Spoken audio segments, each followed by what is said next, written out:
de la série 1, hein, f de x égale à 0. Solution.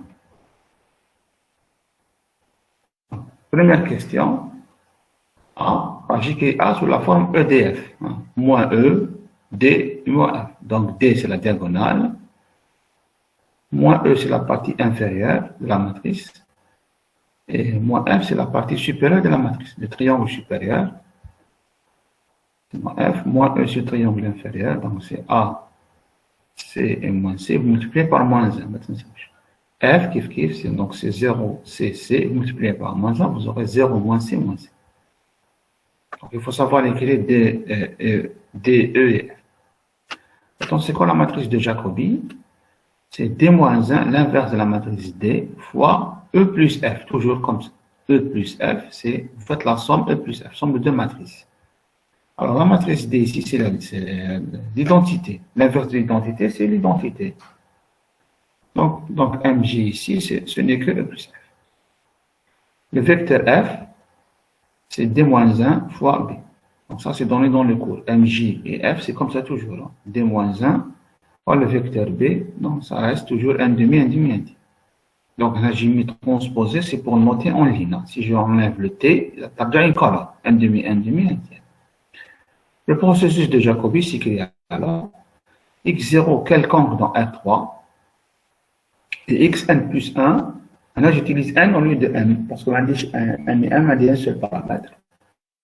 xn plus 1, c'est la matrice de Jacobi fois xn plus 1. Donc, c'est une suite récurrente. Donc, x0, je prends quelconque dans R3. Pour calculer x1, j'ai fait le produit mj fois xn plus f, j'obtiens, fois x0 plus f, j'obtiens x1. Et ainsi de suite. Bien. Première question, il y a quelqu'un qui arrive.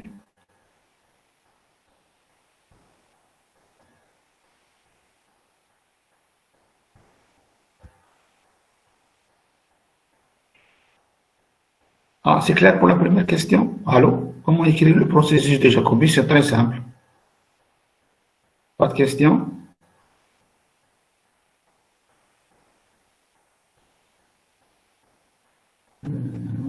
C'est clair pour la première question.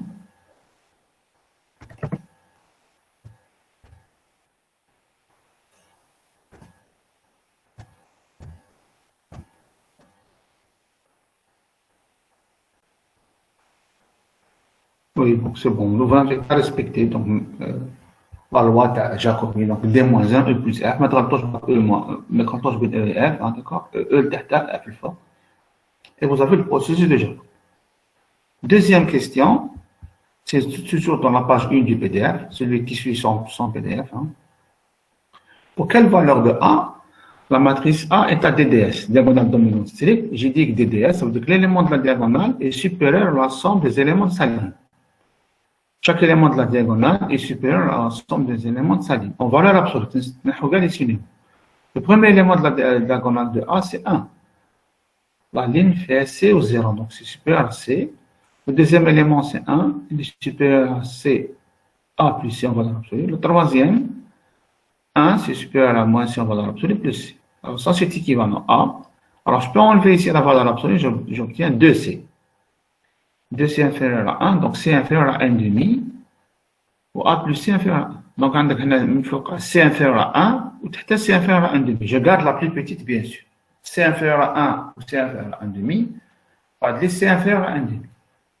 Conclusion, si A plus C est inférieur à 1 et C inférieur à 1 demi, alors la matrice elle est DDS. Si elle est DDS, on a vu ça en cours, Jacobi converge. Hein, d'accord? Si vous prenez A et C qui vérifient ces deux conditions-là, vous prenez n'importe quel x0, R3, alors la suite xn, elle va converger vers S. Hein, quelle que soit la valeur de x0 prise.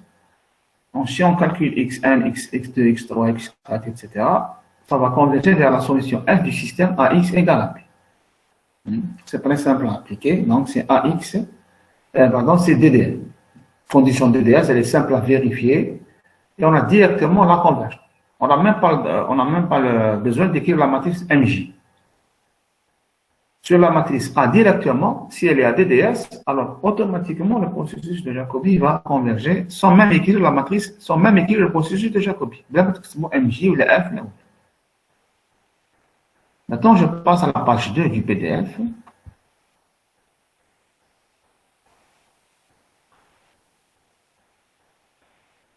Alors, remarque, quand on dit Jacobi converge, ça c'est dans le cours, ça signifie que la suite vectorielle, elle converge vers S, quel que soit x0. Attention, si pour certaines valeurs de x0.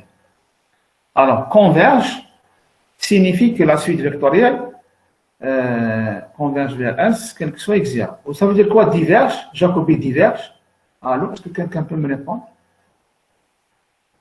Jacobi diverge. Ça veut dire que la suite vectorielle, oui, elle ne converge pas vers S. Oui, pour quelle valeur de x0? Allô?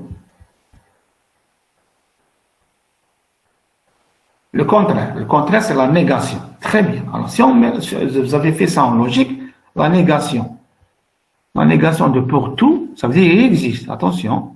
Alors, Jacobi divers signifie que la suite vectorielle xn ne converge pas vers S pour certaines valeurs de x0. Si quel que soit x0. D'accord? Attention. La négation d'une proposition logique immédiate, Jacobi divers signifie que la suite vectorielle ne converge pas vers S pour certaines valeurs de x0. D'accord? Il existe des valeurs de x0 telles que la suite ne converge pas vers S. Bien. Maintenant, la question 1, L2, elle te dit pour quelle valeur LTDS. La question 3, si vous lisez bien la question 3, la page 1, étudier la convergence. Alors, comme étudier la convergence, ça veut dire que c'est le rayon spectral.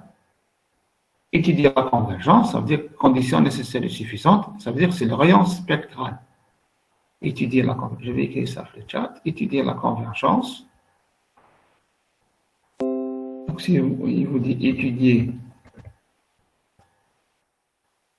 la convergence,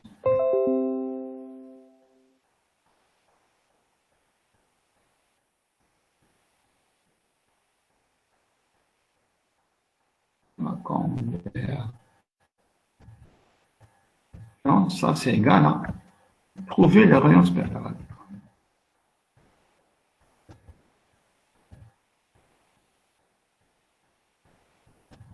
Condition nécessaire et suffisante.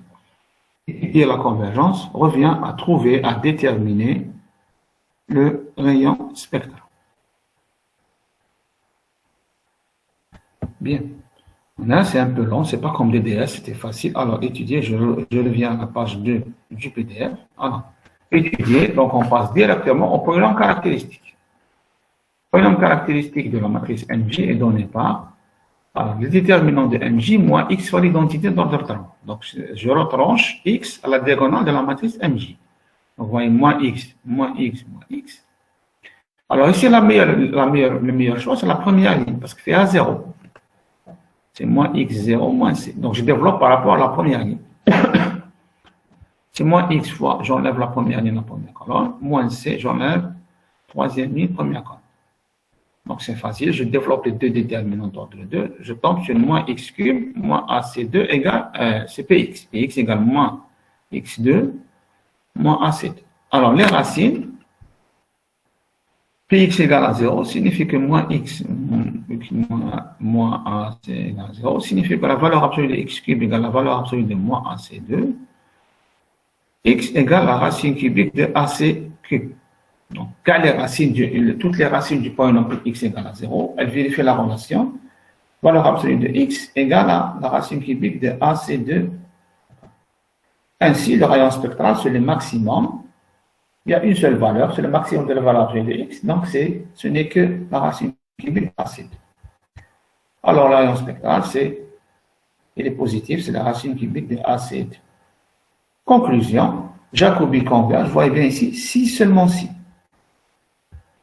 Si seulement si, condition nécessaire suffisante. Si ac2 cube inférieur à 1, Jacobi converge. Si ac2 cube racine cubique supérieure égale à 1, Jacobi diverge. Diverge, il existe certain x0, tel que la suite ne va pas converger, la suite vectorielle xn ne converge pas vers S. Hein? C'est clair jusqu'à présent? Allô?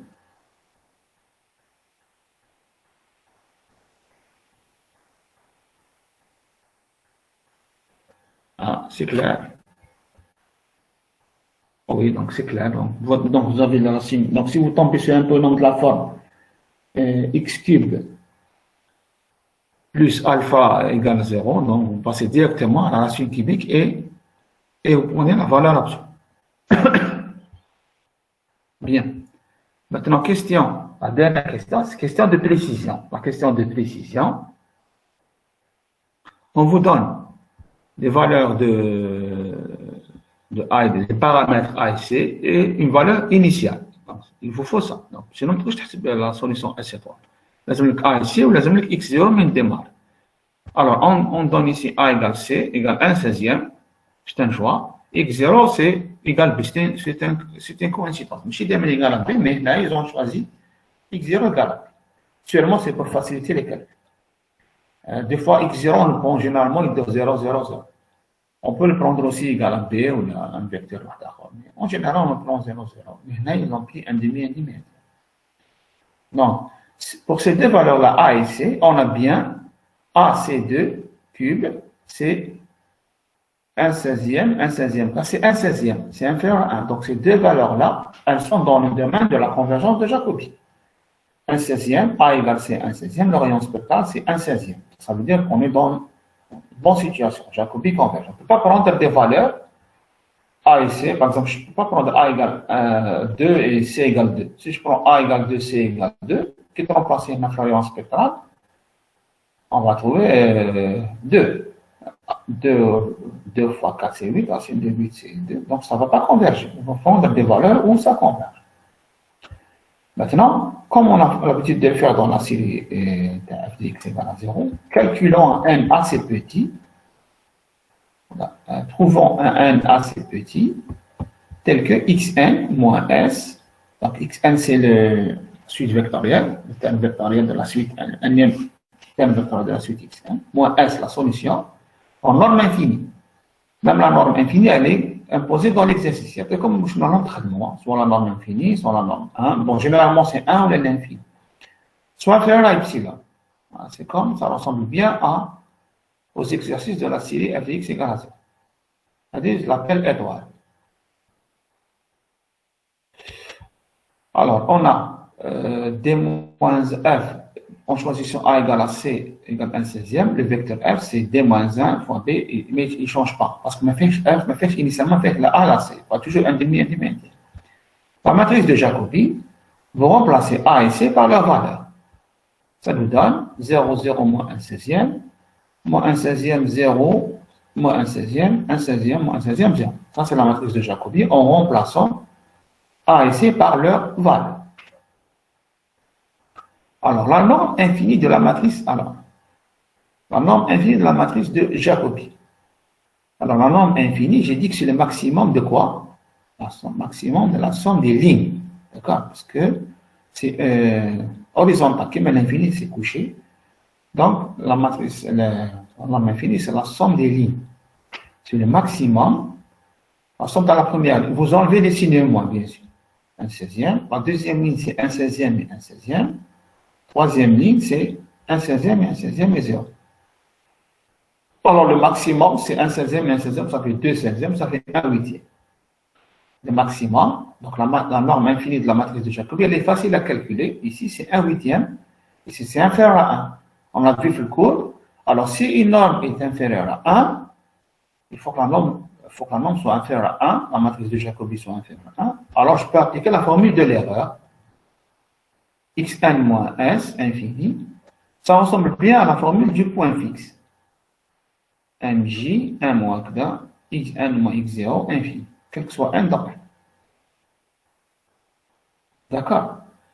Alors, c'est comme les raisonnements de f de x égale à 0. Pour avoir la relation étoile, en haut de page ici, il suffit que la relation est telle et courte, le majorant, c'est-à-dire mj sur m moins mj x m moins x0, soit inférieur à epsilon. Alors, si mj sur m moins mj x m moins x0 est inférieur à epsilon, alors forcément, xn moins h est inférieur à epsilon. Bien. Maintenant, qu'est-ce qu'on a? La formule 2 étoiles. Alors, x0, c'est un demi entière. X1, il faut le calculer. Il faut calculer encore la norme de X1 moins X0, la norme infinie. MJ infini, MJ infini, c'est 1 huitième. La norme infinie de la matrice MG, c'est 1 huitième. Donc, il faudra calculer X0, il faudra calculer X1, X1 moins X0, et puis la norme de X1 moins X0.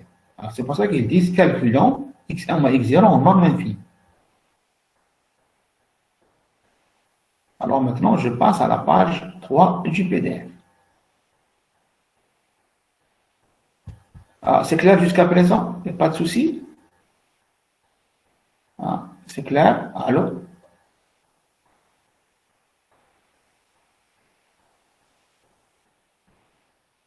Ah, il faut bien lire le cours pour pouvoir suivre facilement. Parce que si quelqu'un n'a pas lu le cours, le TD, là, il est basé sur le cours. Ah, c'est clair? Il n'y a pas de souci, il n'y a pas de question. Allô? Allô, allô?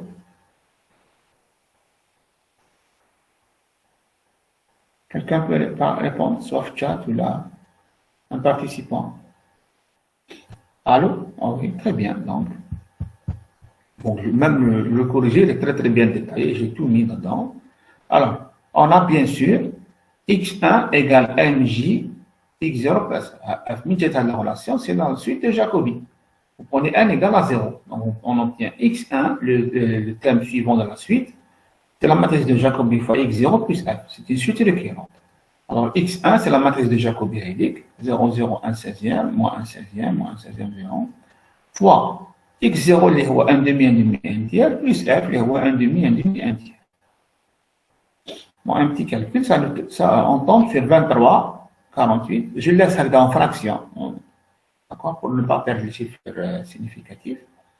43 sur 87, c'est un tiers. Attends-moi la valeur de x1. x1 moins x0, vous faites la différence de vecteurs. x1 moins x0, donc 23 sur 48 moins 1 demi. 43 sur 4 moins 1 demi, et un tiers moins un tiers, 0. Ça vous donne x1 moins x0. 1 sur 48, 5 sur 96. Maintenant, la norme infinie, c'est le maximum des composantes. Hein. Il faut revenir au cours. La norme infinie d'un vecteur, c'est le maximum de ses composantes. Bien sûr, la valeur absolue. Vous enlevez les signes moins. Donc, 1 sur 48, je peux l'écrire. 1 sur 48 ou la 5 sur 96 pour avoir on peut utiliser la calculatrice.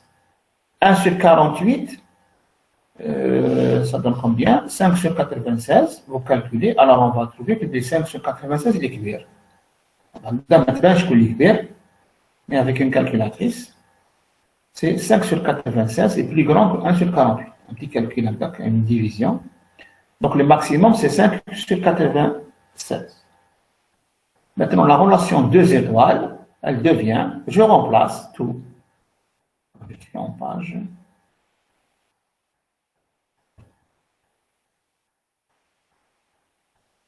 Alors, je suis en page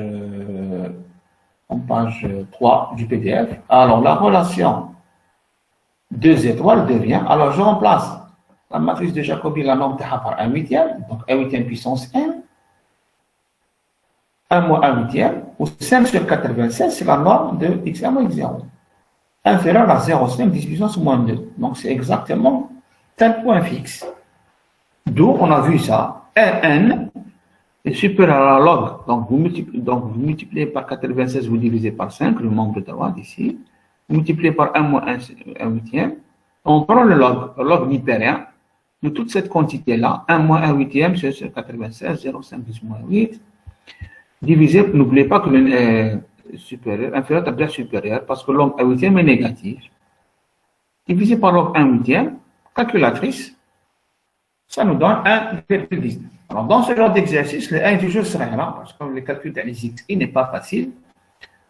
n égale 1 de maximum 3. D'où n égale à 1,19. Ça veut dire, on prend bien sûr n égale 2. Chez 1, attention, parce que 1 moche vient à 1,19. J'ai déjà parlé de ça. 1 égale 2. Donc, le 1 qu'on cherche, le terme de la suite, c'est x2. Maintenant, je vais calculer x2. x2, donc le deuxième, c'est le terme de la suite, donc x0, x1, x2. Alors, x2, c'est mjx1 plus f. Donc, mj, il est. Oui, question? Allô? Alors, x2, la matrice x2, fois le vecteur x1 et là, plus toujours f multiplié. Ça vous donne le résultat 23 sur 48, 115, etc. On calcule en fraction. C'est tout. Donc, on calcule seulement x2, il n'y a pas plus que ça. x1, donc j'ai calculé x1, le vecteur x1 et x2. Maintenant, j'ai calculé x2. Maintenant, je passe à la page 4 du PDF.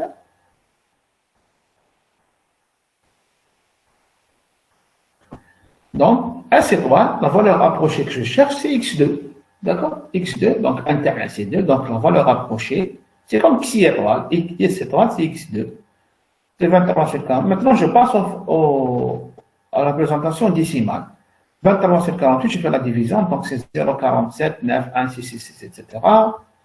115 sur 256, c'est 0,4, etc.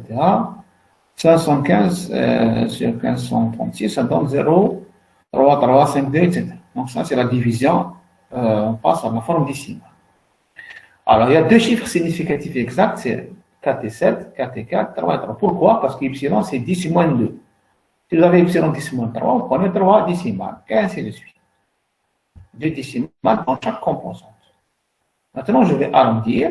Dernière question, conclusion. Alors, l'arrondi, donc, c'est toi le chapeau. Donc, c'est l'arrondi de la valeur rapprochée, arrondi en centième. Au dernier CSE, au dernier chiffre significatif exact. Donc, 0,47, elle devient 0,48. 0,44, elle devient 0,45. Et 0,33, elle devient 0,34. Et donc, la solution exacte, c'est 0,48 plus ou moins 0,01, 0,45 plus ou moins 0,01 et 0,34 plus ou moins 0,1. Donc, j'ai obtenu la solution du système qui arrive à 1 centième près en faisant seulement 2 itérations. J'ai calculé seulement x1 et x2. Et je trouve la solution à 10 moins 2. Donc, c'est intéressant, ces méthodes-là sont intéressantes. Dans le cas où on a des grosses matrices d'ordre 100, là. Alors, si vous avez une matrice d'ordre 100, si on calcule la solution de la méthode de Gauss, par exemple, ça va nous prendre, disons, avec un ordinateur, là, 10 secondes. J'ai dit, et on est dans un domaine où on veut la solution en moins de 2 secondes. On veut la solution en moins de 2 secondes, donc l'algorithme de Gauss ne va pas servir à la grande chose. J'utilise ces méthodes-là, méthode itérative. Alors, la solution, mais chaque solution exacte, j'ai besoin d'une solution approchée à, par exemple, à 1 centième près ou à 1 dixième près. Ce n'est pas la solution exacte. Et je peux obtenir la solution approchée en un minimum de temps, en faisant une ou 2 itérations, et vous avez votre solution plus rapide. C'est plus rapide que une méthode directe, une méthode de Gauss ou la LU, ou la, etc. Donc, là, la matrice, elle est d'ordre 3, c'est pour pouvoir faire un exercice. Donc, là, faire un exercice avec une matrice d'ordre 100, hein, d'accord. Alors, les exercices qui nous vont t'aider, c'est des matrices d'ordre 3 ou 4. Mais les méthodes itératives sont faites pour les grosses matrices. Hein, une matrice qui est là, entre 50 ou la 100. Toute une matrice 3-3, on peut les faire utiliser une méthode simple. Hein. Ça, c'est juste pour illustrer la méthode. Hein. La méthode itérative, c'est pour les grosses matrices. Ah, c'est clair pour l'exercice 3, il n'y a pas de question, il n'y a pas de souci. Donc, il y a juste un peu de travail pour calculer x1 et x2. C'est tout. Donc, on calcule x1 et x2, il faut être minutieux pour calculer x1 et x2 avec les fractions, et c'est tout. Hein. C'est le seul petit problème. Le reste est facile. La matrice de Jacobi, elle est facile à calculer. DDS, c'est facile. Polynôme caractéristique, les racines, le rayon spectral. Même x1, c'est la détermination du n, c'est facile. Bon, le x2, c'est un peu long, mais on peut le faire. C'est un peu compliqué avec les fractions, mais si quelqu'un est minutieux, il peut les trouver facilement.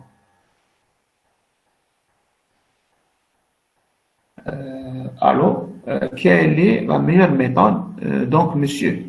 Ah oui, question. Mais il n'y a pas de meilleure méthode, ça dépend du domaine d'application. C'est comme quelqu'un qui est malade, tu lui dis quel est le meilleur médicament. Mais quel est le meilleur médicament? S'il a la grippe, il prend un certain médicament. S'il a Ça dépend ça dépend de sa situation. D'accord? Il n'y a pas de meilleure méthode, il n'y a pas de meilleure médicament. Ça dépend des situations.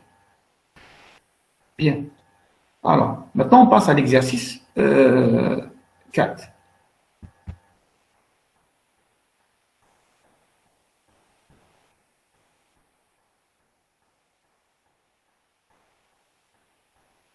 Alors, l'exercice 4, il ressemble bien à l'exercice précédent.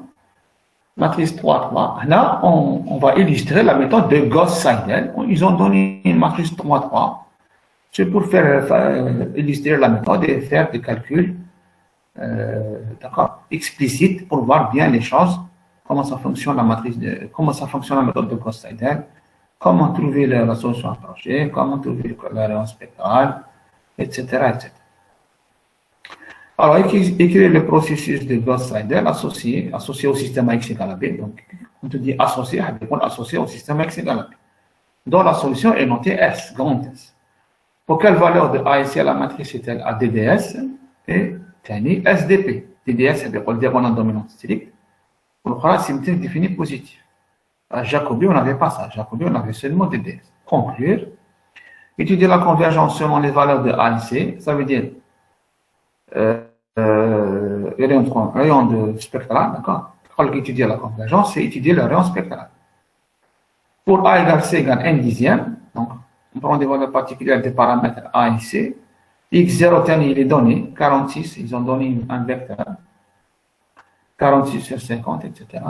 Calculer une valeur approchée, S étoile de S avec une précision de 0,5 moins 2, qui va l'exercice les faire. Donc, c'est toujours à un centième près. En norme 1, ici maintenant, il faut bien regarder les données de norme 1, le choix de A et C, le vecteur X0. On a toutes les données. Donc, il nous faut A et C, petit a et petit c, le vecteur x0, minimum de barrière, la précision y et quelle norme?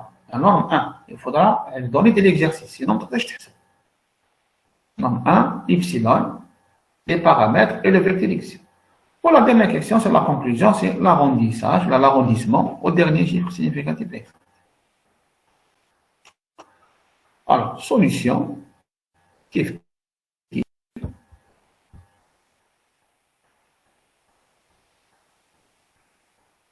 Alors là, le calcul de la matrice de Gauss-Seidel, il y a un petit travail supplémentaire par rapport à la matrice de Jacobi.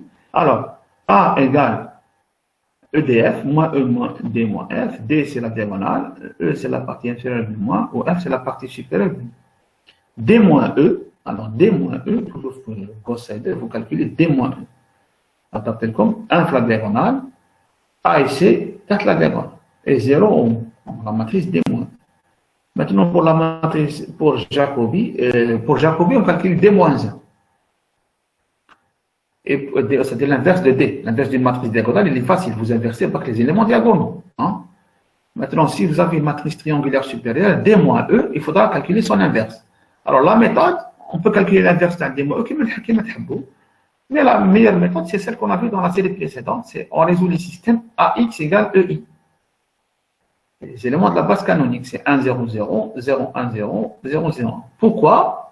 Parce que la matrice D-E est triangulaire. Si elle est triangulaire, la meilleure façon pour trouver son inverse, c'est de calculer, de résoudre le système D-E fois X égale à la base canonique. E1, E2, E3. D'accord? Tout le monde normalement doit faire ça. C'est facile. Hein? Je regarde la première colonne. Ici, j'obtiens la première solution, le premier vecteur. Je regarde la deuxième colonne ici, j'obtiens la deuxième colonne de D-1 et je regarde ici la troisième colonne et j'obtiens la troisième colonne de la matrice D-. Donc, après résolution des trois systèmes, D- fois X égale 1, D- fois X égale 2, D- fois X égale 3, j'obtiens les trois solutions. Alors, les trois solutions, ils sont en page 5. Page 5 du PDF, avec X1, ils sont en fonction de A et de C. Hein, d'accord? X1, c'est moins 1, moins A, moins AC. La deuxième solution, c'est 0, 1 et moins C. La troisième solution, c'est 0, 0, 1. Donc, je vais prendre ces trois colonnes-là, je vais les coller l'une après l'autre, l'une à l'autre, disons, et j'obtiens la matrice inverse. Donc, Jacobi, Gauss-Seidel, vous avez un petit travail supplémentaire, c'est de calculer l'inverse d'une matrice triangulaire intérieure. Et on obtient la matrice D-1 moins 1. C'est clair jusqu'à présent? Il n'y a pas de questions. Je regarde ici les questions. Pas de questions hein, jusqu'à présent? Oui. Alors, D-1. Donc, tout le monde, on a vu ça, la méthode de l'inverse dans la série précédente. Je résous les systèmes. Hein, si elle est triangulaire, ce n'est pas la peine d'utiliser d'autres méthodes.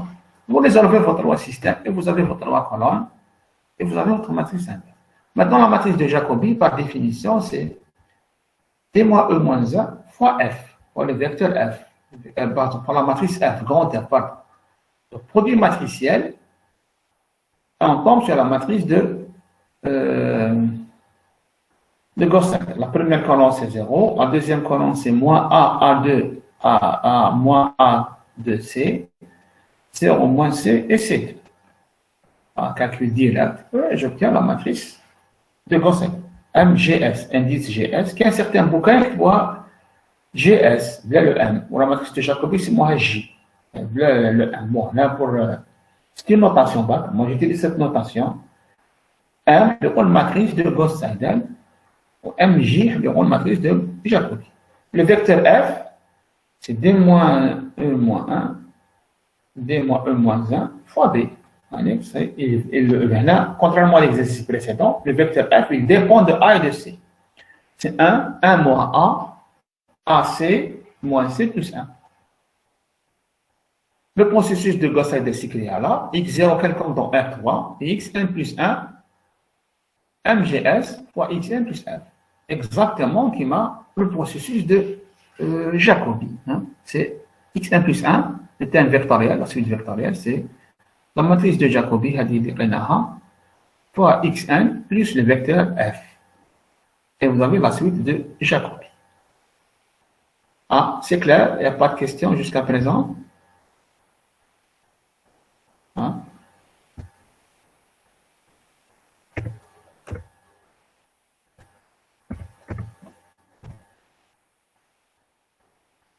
Il faut savoir écrire donc le processus de Gauss-Seidel. D'accord? Vous appliquez les règles, vous calculez D, E, DF, D moins E moins 1, et vous faites le produit minutieusement. Attention, il ne faut pas se presser. Hein, donc, il ne faut pas se presser parce que tu as un terme, et tout ce qui va rester, et tout ce qui reste, il dira. Attention, on fait très, très attention au calcul. Puisqu'on commence bien, à la fin, vous aurez de bons résultats. Donc, si vous commencez bien les calculs, comme là, bien. Voilà. Maintenant, deuxième question, je suis dans la page 5 du PDF, pour ceux qui suivent sur le PDF. Alors, pour quelle valeur de A et C, petit a et petit c, la matrice A est à DDS, et pour quelle valeur de A et C, la matrice est simultanément définie positive, et on vous demande de conclure. La matrice A est à DDS, si seulement si les éléments diagonaux, chaque élément diagonal est supérieur à la somme de sa ligne. Le premier élément, c'était 1, il est supérieur à la somme de sa ligne, donc c'est A, parce que la première ligne fait A. La deuxième ligne fait A et C, la troisième ligne fait A et C. Ça veut dire que A est inférieur à 1, C est inférieur à 1, A plus C est inférieur à 1. Ça, c'est équivalent à A plus C est inférieur à 1. Parce que A plus C, la valeur absolue de A plus la valeur absolue de C est plus grande que la valeur absolue de A. Donc, laquelle A plus C est inférieur à 1, alors forcément, A est inférieur à 1, C est inférieur à 1. Donc, c'est pour ça qu'on garde seulement une seule. Donc, si quelqu'un n'arrive pas à faire l'équivalent, il peut garder les trois conditions. Il peut dire que A est à DDS, si seulement si A est inférieur à 1, C est inférieur à 1, A plus C est inférieur à 1, c'est juste, hein, d'accord? On peut ne pas simplifier les trois relations. On les laisse, même chose pour l'exercice précédent. Vous laissez les conditions telles qu'elles sont en place. Si vous arrivez à simplifier, tant mieux. Sinon, c'est bon. On peut laisser A inférieur à 1, C inférieur à 1, A plus C inférieur à 1. Mais si quelqu'un arrive à voir que A plus C est toujours supérieur ou égal à A, c'est-à-dire que la condition 2, elle implique la condition 1. Donc, la condition 1, elle implique aussi la condition 3. Donc, je garde seulement celle du milieu. Donc, A plus C inférieur à 1. Si vous savez A plus C inférieur à 1, ça va impliquer que A est inférieur à 1 et C est inférieur à 1. Donc, je garde seulement. conclusion, une première conclusion, c'est A plus C est inférieur à 1, alors Gauss-Seidel complexe. Ça, c'est le théorème du cours. Donc, c'est pas la peine de calculer même la matrice de Gauss-Seidel. Si A plus C est inférieur à 1, on va dans l'absolu, alors Gauss-Seidel va converger. Ça veut dire que quel que soit x0, la suite de Gauss-Seidel va converger vers S. La suite vectorielle x1 elle va converger vers S. Deuxième point, SDP. SDP, c'est symétrique défini positif. La matrice A et SDP, ça veut dire quoi? Symétrique, c'est AT égale A. Jusqu'à présent, il n'y a pas de questions. Je regarde le chat. Non, il n'y a pas de questions, je reviens. Alors, la matrice elle est SDP, symétrique définie positive. Il faut revenir au cours. Symétrique A égale A transposé. Définie positive, les déterminants liminaires sont cités en positif. Déter AK. Pourquoi j'ai mis 1, 2, 3? Parce que j'ai une matrice d'ordre 3. Si je mets une matrice d'ordre 4, je vais me mettre 1, 2, 3, 4. Alors, il est clair que la matrice est symétrique, quel que soit A, que soit C. A, la diagonale, c'est 1, 1, 1. A ici, A est tableau A, C est tableau 0, 0 est tableau 0, C est tableau C. Donc, elle est symétrique, quel que soit A, quel que soit C. Donc, il est clair que la matrice, elle est symétrique pour toute valeur, pour tout réel A ici.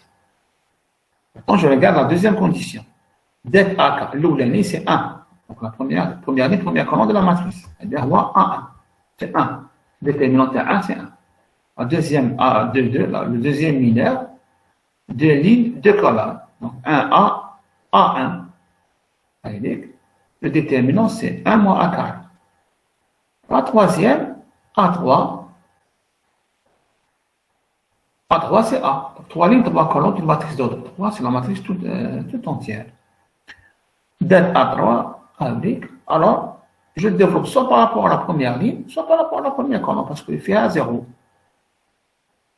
Alors ici, ils ont choisi de ligne de la colonne qui fait par rapport à la première ligne, c'est 1 fois. Alors, je supprime la première ligne et la première colonne, j'obtiens 1, 1C, moins A. Mais la deuxième colonne, la première ligne, j'obtiens A0, c'est 1. Donc, j'ai développé par rapport à la première ligne. Alors, le premier déterminant, c'est 1 moins C2. Le deuxième, c'est AC, c'est A carré.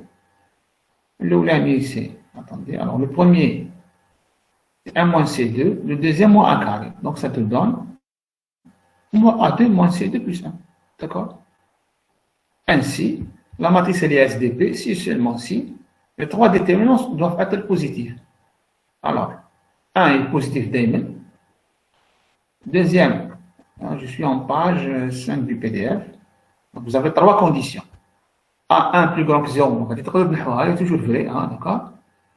A est plus grand que A2, 1 moins A2 plus grand que 0, A carré est inférieur à 1, et A carré plus C carré est inférieur à 1. Et je ramène ici A carré, C carré à droite. J'obtiens A carré plus C carré inférieur à 1.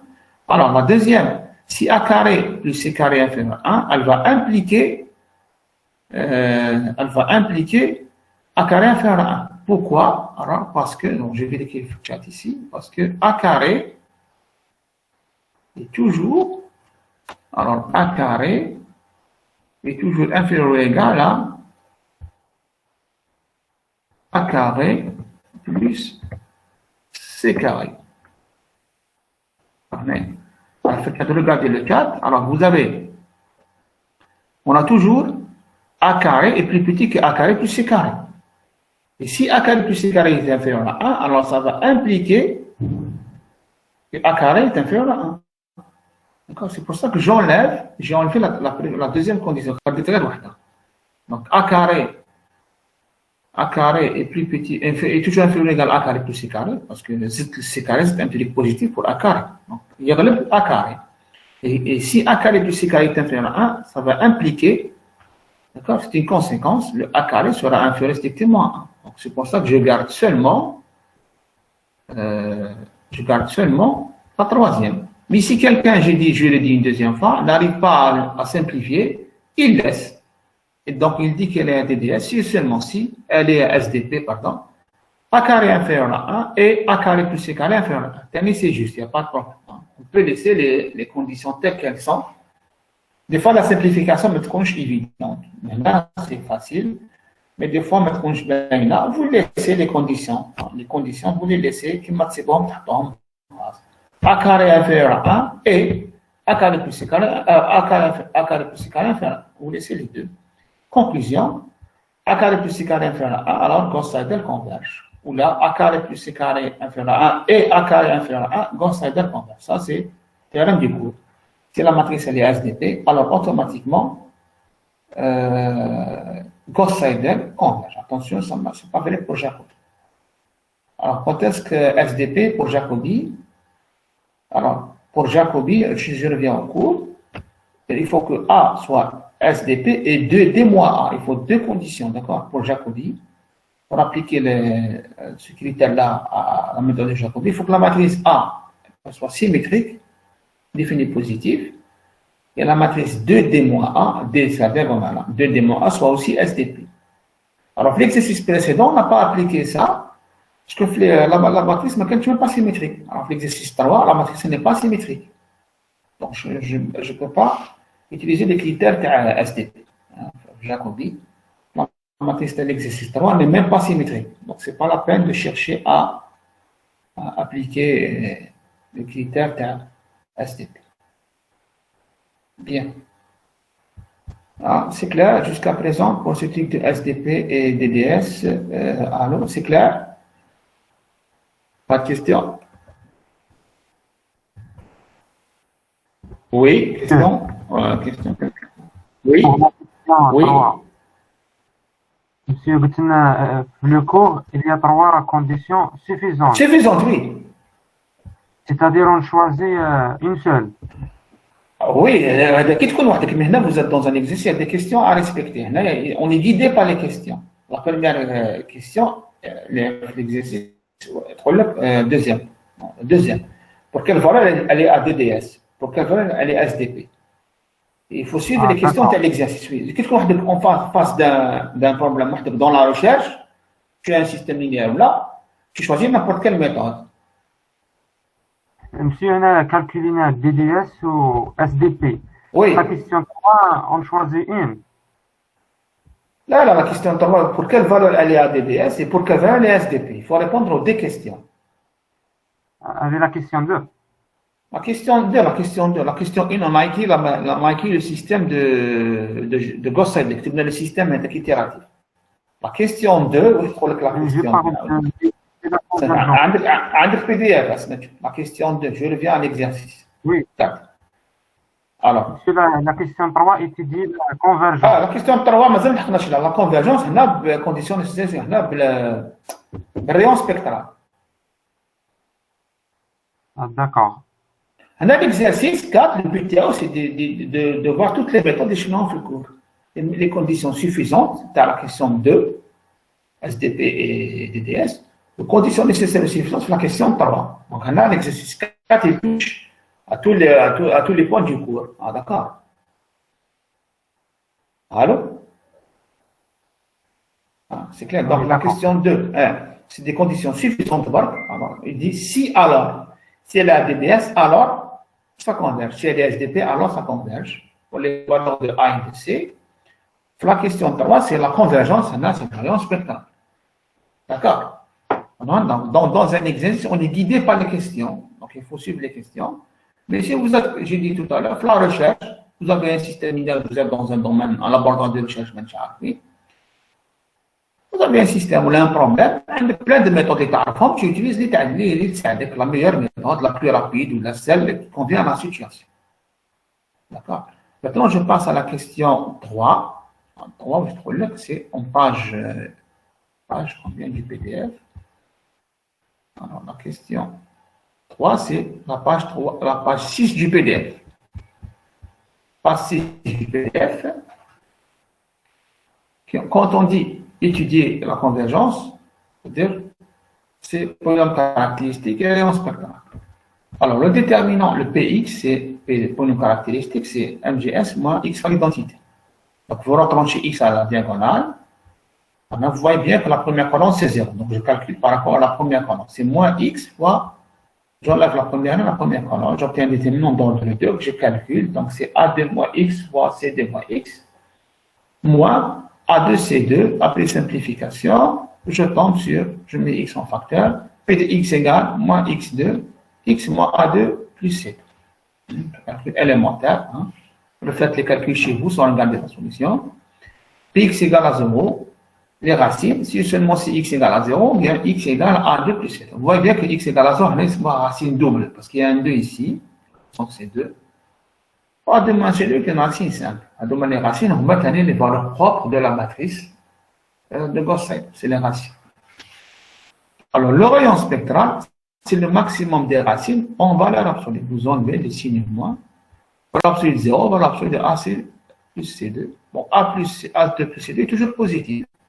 Donc, A2 plus C2, tout simplement. Conclusion, Gauss-Seidel converge si et seulement si. Moi, ici, condition nécessaire et suffisante. Contrairement à DBS et SDP. Si A2 plus C2 converge, si A2 plus C2 est inférieur à 1 converge, si A2 plus C2 est supérieur ou égal à 1, diverge, c'est-à-dire condition nécessaire et suffisante. Bien. Maintenant, je passe à la question 4, question de calcul de précision. Donc, il faut distinguer entre conditions nécessaires et suffisantes. Donc, conditions suffisantes. Conditions suffisantes, si on a la condition suffisante, on a le résultat. Donc, si on a DDS, par exemple, elle est convergente. Si elle n'est pas DDS, on ne peut rien dire. Tu DDS ou tu converges. Condition suffisante. Mais conditions nécessaires et suffisantes, si on a la condition, on a la convergence. Si on n'a pas la condition, on n'a pas la convergence. Il y a une équivalence, hein, d'accord? Vous avez fait ça, en logique. Qui trouve SSI, c'est seulement si tu as la condition, tu as la conclusion. Si tu n'as pas la condition, tu n'as pas la conclusion. Condition nécessaire et suffisante. Pour condition suffisante, pour l'implication bac, si tu as la condition, l'hypothèse, tu as la conclusion. Si tu n'as pas l'hypothèse, si l'hypothèse est fausse, tu as la conclusion. Mais alors, les données de l'exercice, question 4. Alors, A égale C.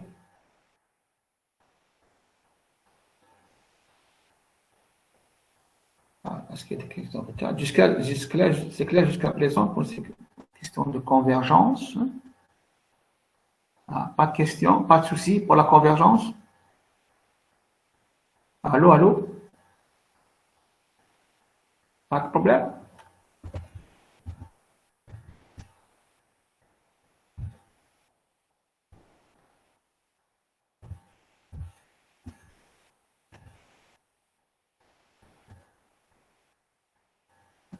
Et donc, la meilleure façon, c'est de refaire l'exercice sans regarder la solution. Parce que les calculs sont faits. Vous voyez que c'est facile, vous lisez, mais il faut mettre les mains à la pâte, comme on dit. Une feuille et un stylo et calculer le déterminant, calculer le polynôme, etc. etc. D'accord? C'est bien de s'exercer. Alors, pour la question de la précision, on vous donne A égale à C, c'est choisi, 1/10. Le vecteur x0, c'est 46, c'est un choix. Seulement, c'est pour faciliter les calculs. Hein. X0 avec. On a bien A2 plus C2 égale 1 centième plus 1 centième égale 2 centièmes. 1 centième. C'est le rayon spectral. Ça veut dire que Gauss-Seidel converge. Dans le cas de convergence, 2 centièmes est inférieur à 1. Calculons un n assez petit tel que xn moins s en norme 1 est inférieur à la précision epsilon. Je nomme ça la relation étoile. Je calcule d'abord le vecteur f, c'est d-1 fois moins 1b égale le vecteur 1, 9 dixièmes, 91 sur 100. Donc vous remplacez a et c par 1 dixième. 1 dixième, les calculs sont faciles. 9 dixièmes, on n'aura que des dixièmes en bas, 10, 100, 1000, etc. MGS, c'est 0, 0. Je remplace A et C par leur valeur. J'obtiens 1 dixième, moins 1 dixième, 1 centième, moins 1 centième, moins 1 millième, 1 centième. Alors, la matrice de Gauss-Seidel, norme 1. La norme 1, je dis, c'est le maximum de la somme des colonnes. La première colonne, c'est 0. La deuxième colonne, c'est 1 centième, un dixième, un centième, un millième, vous enlevez les signes et moins. La troisième, c'est un centième et un centième et un dixième. Pardon. Le maximum, ben là, c'est la deuxième colonne. C'est un dixième, un centième et un millième. Ça te donne 111 sur 1000. Bien sûr, c'est inférieur à 1. Alors, si c'est inférieur à 1, si la norme est inférieure à 1, je peux appliquer cette formule de l'erreur. Attention, je peux appliquer une formule de l'erreur. Il faut que la norme utilisée, il faut que ça soit inférieur à 1. C'est notre système, la formule de l'erreur. Pour pouvoir appliquer une formule d'erreur, il faut que la norme de Gauss-Seidel soit inférieure à 1. La norme est inférieure à 1. J'ai le droit d'appliquer la formule de l'erreur. xn moins s inférieur à 1, mgsn, etc. xn moins x0, quel que soit n dans n. Alors, pour avoir la relation étoile, c'est le même raisonnement. Il suffit que le majorant, la relation le cours, soit inférieur à epsilon. Donc, le majorant, il voit mgs sur m moins mgs, xm moins x0, soit inférieur à epsilon. Comme tout à l'heure, MGS, la norme 1, c'est 111 sur 1000. X0, j'ai la valeur de X0. Je calcule X1. En bas, je calcule X1 moins X0 et puis je calcule sa norme 1. Alors, je passe à la page, donc X1 égale MGS X0 plus F. Je passe à la page 7 du PDF. Avec la page 7, X1, bon, le calcul, il y a un seul calcul à faire dans cet exercice. X1, je calcule X1 avec les fractions. J'obtiens 459 sur 500, 4000 sur 5000, 45 000 sur 50 000. Bah, X1 moins X0, c'est 1 sur 500, 19 sur 81 sur 50 000. Alors, la norme 1, c'est un vecteur, la somme des composantes. C'est la somme des composantes. Hein. Vous pouvez voir le cours. La norme infinie, c'est le maximum des composantes. L'équivalent, pour la norme 1, c'est la somme des composantes. En valeur absolue, vous enlevez les signes et moins. Donc, 1 sur 500, moins gain, la valeur absolue. Donc, la somme de 3 avec la somme. Dénominateur commun, c'est 50 000.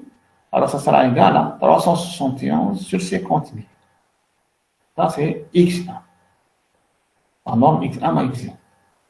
Donc, la relation 2 étoiles devient, vous remplacez la matrice, donc c'est en bas de la page 7,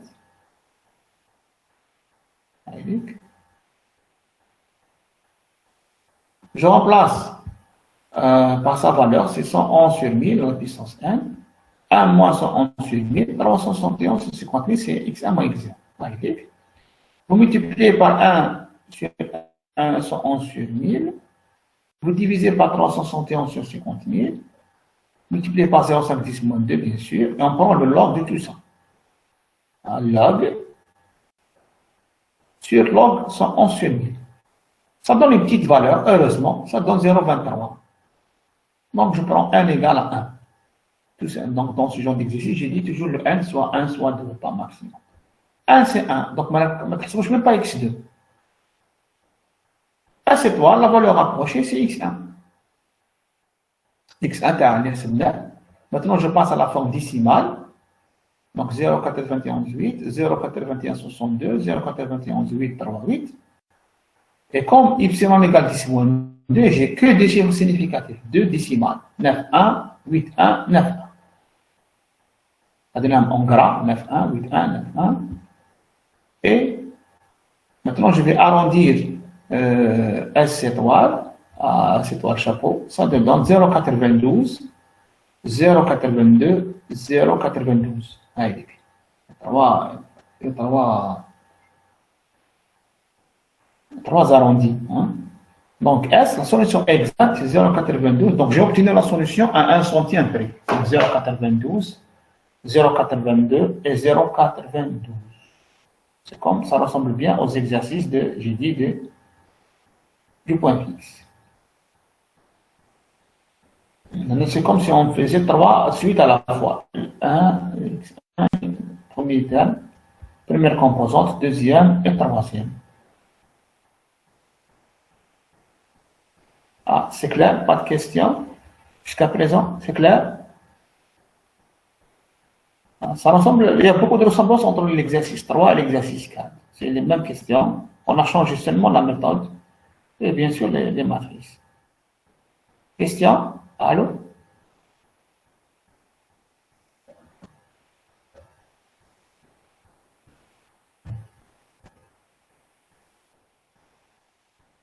Ah, c'est clair, c'est bien. Alors maintenant, j'ai rajouté un truc en plus, la page 8. Alors je veux vérifier mes résultats. Est-ce que ce résultat-là est bon ou pas? Alors 0,92. Alors qu'est-ce que je dois faire? Je vais comparer avec la solution exacte. Alors je prends. C'est la dernière page, c'est en plus, hein, c'est juste pour comparer. Regardez. Alors remarque, par Gauss ordinaire, la solution exacte. Alors je remplace A et C par 1/10 et je résout par Gauss ordinaire. Donc j'applique la méthode de Gauss. Donc l'élimination de Gauss. Donc 1, le premier pivot c'est 1. Donc je mets L2 moins 1/10 à 1 fois L1. Donc je supprime le 1/10. Le nouveau pivot c'est 99 sur 100. Donc c'est 1/10 moins 99 sur 100 L2. Donc le 1/10 va disparaître. J'obtiens une matrice triangulaire supérieure. Là les calculs sont un peu compliqués avec les fractions. 1/10, etc. Alors, x3, c'est 45 sur 49. S2, pardon. S, c'est la solution S. Donc, les composantes c'est S1, S2, S1. S2, c'est 40 sur 49. S1, 45 sur 49. Avec la solution exacte. Et numériquement, c'est 0,91. 8. Ou S2, c'est 0,91,6. Ou S3, c'est 0,91,8. Si je regarde la dernière question de l'exercice, la question 4, je fais S égale 0,92 plus ou moins 1 centième. C'est-à-dire que le S1, il appartient à 0,91, 0,93. La valeur exacte, il y a 0,91, 0,93. On a 0 exact, on a 0,91,8. 0,198, elle est comprise entre 0,91 et 0,92. Pour la deuxième composante, donc elle est entre 0,81 et 0,83. Donc 1 centième ou 1 centième. Donc, oui, effectivement, la deuxième composante, elle est égale à 0,81,6. Elle est entre 0,81 et 0,80, 1 centième, 0,81 et 0,83. Pour la troisième, elle doit être entre 0,91 et 0,93. Elle est égale à 0,91,8. Donc, les résultats sont corrects. D'accord? Donc, la dernière étape, ce n'est pas la peine de la faire. C'est pour être titre indicatif seulement, juste pour avoir. D'accord? C'est illustré c'est une illustration des résultats pour voir qu'on a bien fait nos calculs et on a bien la solution. On a bien la solution à 1 centième près. Si on veut comparer avec la solution exacte, unique, on a bien la solution égale à 0,92 plus ou moins 1 centième, 0,82 plus ou moins 1 centième et 0,92 plus ou moins 1 centième.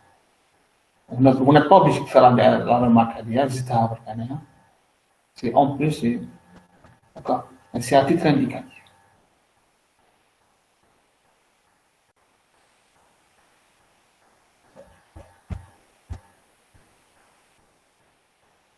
Je vois ici des questions.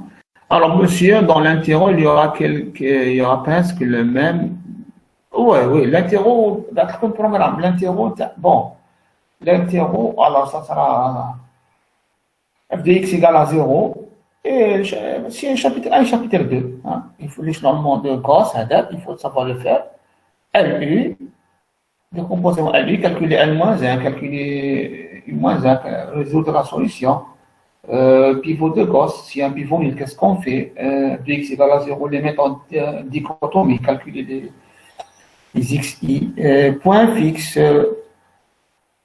Alors, monsieur, presque les mêmes types de questions. C'est les mêmes exercices. Ces exercices, les méthodes de maintenant. Donc, il faut réviser ce qu'on a fait. Le cours, il faut bien lire le cours, bien sûr. Il faut refaire les TD sans regarder les solutions. la question. Quand on combat l'exercice, on te comparer avec la solution. Il faut bien lire le coup d'avant, les théorèmes les propriétés. C'est très très important, même pour les modules, même pour votre avenir, surtout pour la partie des matrices, les déterminants, la transposée, les produits par bloc, etc. Donc ça va vous servir même pour votre futur, pour vos études futures. Donc, c'est terminé, il n'y a pas de question. L'interro, c'est le présentiel. L'interro, c'est dans les séances présentielles. La semaine prochaine, tout le monde, c'est le programme. Présentiel, tout le monde, c'est Isil. La dernière fois, lundi ou le jeudi, Isil. On a fait les présentiels. C'était un lundi ou bien un jeudi. Quand on a fait 2 semaines de présentiel, c'était un jeudi. Donc le jeudi, le 25, c'est pas le jeudi. Donc, allez, ça va être reculé le dimanche, parce que le jeudi, qui est un concours de doctorat, donc ça ne sera pas le jeudi. Donc, on va faire le présentiel, je pense, le mercredi. Donc, mercredi, ça sera programmé la semaine d'après. Ça sera pas. On m'a dit comme programme, d'accord? Vous aurez le programme officiel, d'accord? Vous aurez le programme officiel, les séances présentielles. Pour la séance, on a au moins un cours à 13 heures. Alors, je vais réserver le cours pour faire une révision générale, d'accord? Mais je préfère faire le cours de jeudi. Alors, cours jeudi à 11h20. Cours jeudi 11h20. Je vais faire révision générale. Je vais préparer une bonne révision avec des exercices en plus, voilà, des questions.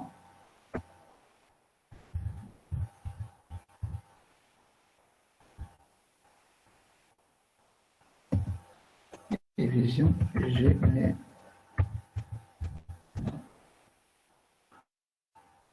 Pour jeudi en 20, révision générale. Je préfère le cours on va le faire jeudi.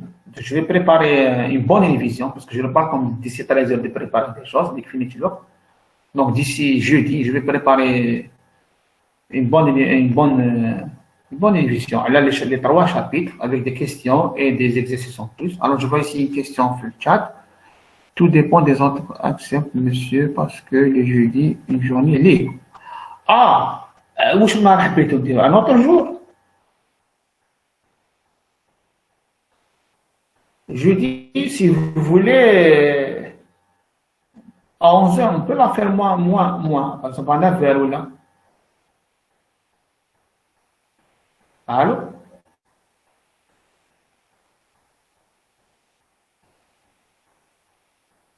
On va discuter. Bon, l'essentiel, vous me laissez 2 jours, 3 jours, le temps de préparer une révision. C'est-à-dire, je lis au mal, je vais essayer de chercher des discussions à droite et à gauche, je rédige tout. Alors, dimanche, lundi, à partir de mardi, on peut faire soit mardi, soit mercredi, soit jeudi. C'est au délégué de me contacter, d'accord? On va faire révision, donc soit mardi, un bon mardi, ou le mercredi ou le jeudi. Ou jeudi, révision. Priero, le jour qui vous convient. D'ici là, je vais préparer bien la révision. Donc, mardi, mercredi ou jeudi. À 13h, il n'y a pas de cours, À 13h, il n'y a pas de cours parce que comme on a les chapitres, aujourd'hui, il n'y a pas de cours. Donc, je préfère préparer une bonne révision, un bon document, faire gagner les 3 chapitres, l'essentiel de ce qu'on a vu. D'accord? Et c'est tout. Donc, c'est terminé pour cette fois-ci.